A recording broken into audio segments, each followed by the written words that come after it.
धैर्य नहीं है। अच्छा ये बताओ, धैर्य किसने खत्म किया हमारा? बच्चा कोई भी चीज मांगता है, हम तुरंत लाके उसे दे देते हैं।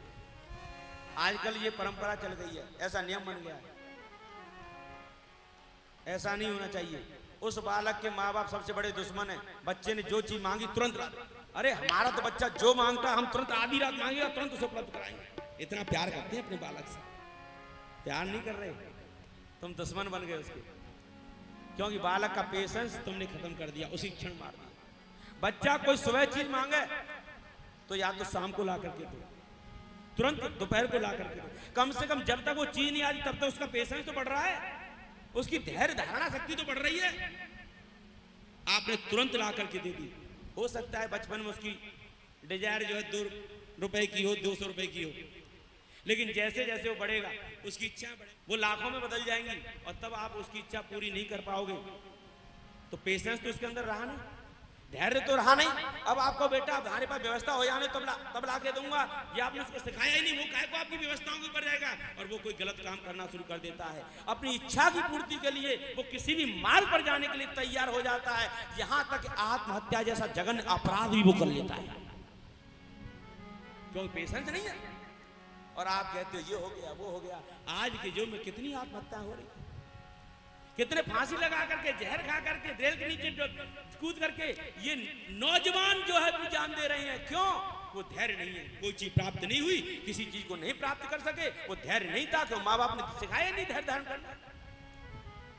आपसे प्रार्थना है मेरी, मैं ये नहीं कहता कि वो आपके बालक हैं आप उनके साथ कैसे करो, मैं आपके बालक होने के नाते नहीं, वो इस संसार में इससे सुनो और उसकी उत्साह बढ़ा। वाह बेटा वाह, क्या पढ़ता है क्या पढ़ता है। उसको जब ऐसा उत्साह बढ़ेगा उसका अपने आप मन लगने लगेगा, उसे आनंद आने लगा उन कहानियों को पढ़ने में, आपको सुनाने में।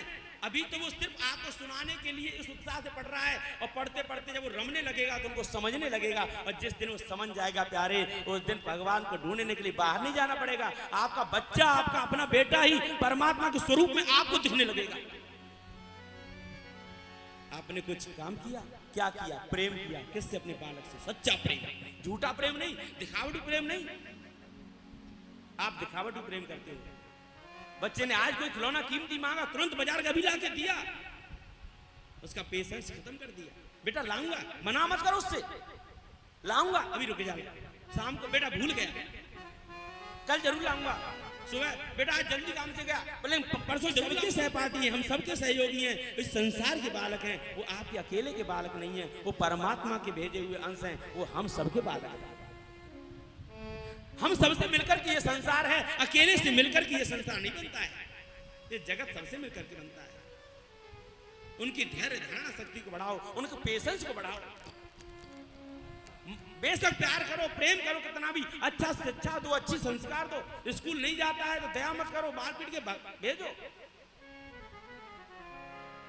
और छोटी सी अवस्था से कथा सुनाना, कथा पढ़ने की आदत डाल दो उसको। चाहे कितने भी बड़े कॉन्वेंट स्कूल में पढ़ता हो, कितने ही आधुनिक शिक्षा को ग्रहण करता हो, लेकिन अपनी मूल संस्कृति से उसे दूर मत जाने दो।